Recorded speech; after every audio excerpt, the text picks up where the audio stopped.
So I'd like to introduce the head of the US Autism and Asperger's Association, Dr. Larry Kaplan. Dr. Kaplan is a parent of a child affected and afflicted by autism. He is the founder and chairperson for US Autism and Asperger's Association. He was the chief investigator for the first study on early diagnosis of autism, and he's the author of Diagnosis Autism, Now What? 10 Steps to Improve Treatment Outcomes, a parent-physician team approach. This was a revolutionary book and one of the first books published on this subject. The book was listed in the top 10 of titles most in demand by libraries and bookstores back in 2006. He spent the first decade of his postgraduate studies in professional and collegiate sports. He has spent the last 23 years improving the quality of life of individuals and others affected by autism, Asperger's syndrome, pervasive development disorders, and other related disorders. I have to tell you, I also call this man my friend.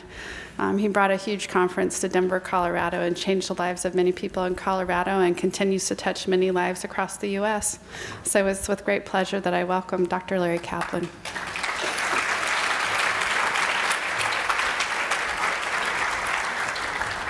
Thank you, Teresa, my friend. Okay, in the next 6 minutes, I'm going to take you on a journey that my wife Gail and I traveled over the last 6 weeks. But first, I have a video to show you. The clip you're about to see shows that with persistence and determination and with purpose, that almost anything can become possible.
Thank you.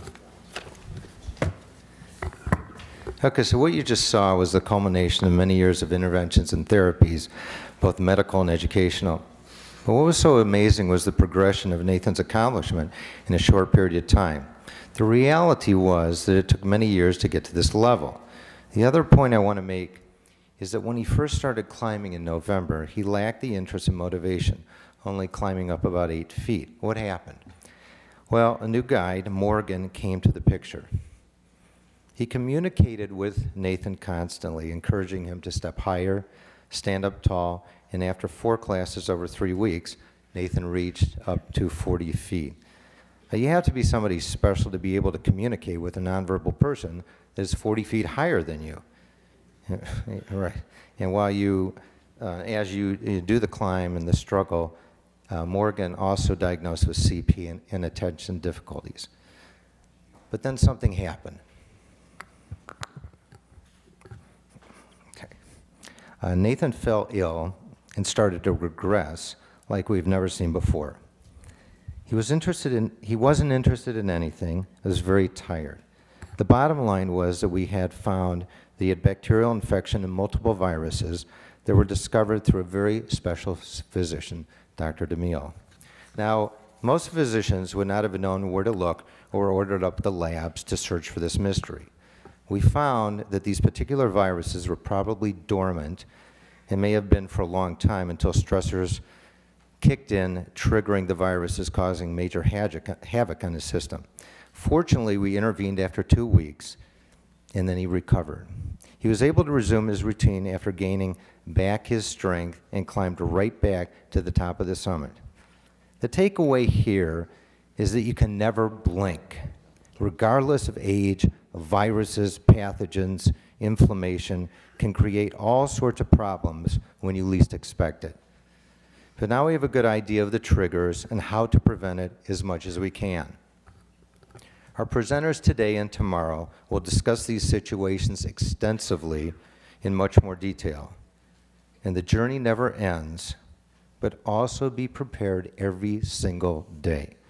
Have patience in the paths that you take, but having patience doesn't mean limiting determination or persistence or perseverance or purposefulness, firmness and courage. Do not blame yourself regardless of whether you're a parent, a family member, a professional, or a person who is afflicted with a disorder or a syndrome. Learn from the past. Educate yourself every single day as you are doing so here over the next 2 days. And know that there is hope and there are solutions along this treacherous path. While you will come to many forks in the road, you may step back and take a different route many times. And that may be the key to the solution. If some intervention does not work, that doesn't mean that it cannot work at a later time, whether it's 3 months, 3 years, or 15 years later. After Nathan aged out of the public school system at age 22, he was placed on a wait list for adult services. Fortunately, after 9 long months, he had been approved for adult services. We found an adult day program that met his needs, along with supplemental climbing program. But there still remains thousands of young adults on waiting lists who have aged out of the school system without any structured program. This is not only a disservice to them, but it prevents them from growing, learning, and trying to contribute to our society. The only way change will happen is if it's you whether you are a parent or a teacher or a professional or a family member or an individual on the spectrum. Make enough noise as we did and get the services that you need and keep pounding the pavement every single day of our lives. I know because for the past 23 years, that is exactly what we have done. And work with your advocacy groups. And if they don't have the answers, then you start up a program and get people involved. We have to open up more programs for children and young adults to give them the opportunity. For those of you who are young parents, there's hope, and while it may seem very distant now, you can create programs that will change your child's life. You climb higher than you ever thought you could, and your child will follow in your footsteps. Now, I would like to introduce Nathan. Come on, Nathan. Come on.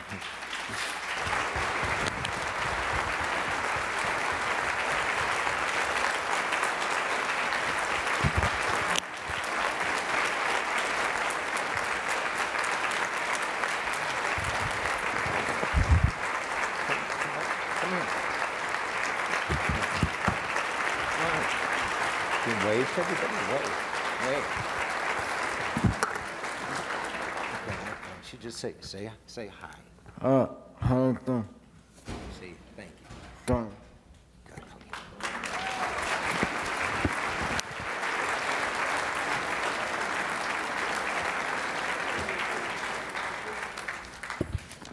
There are many, many Nathans, and you will see a few more today in some extraordinary presentations. And now, Teresa, you have the podium. Thank you very much.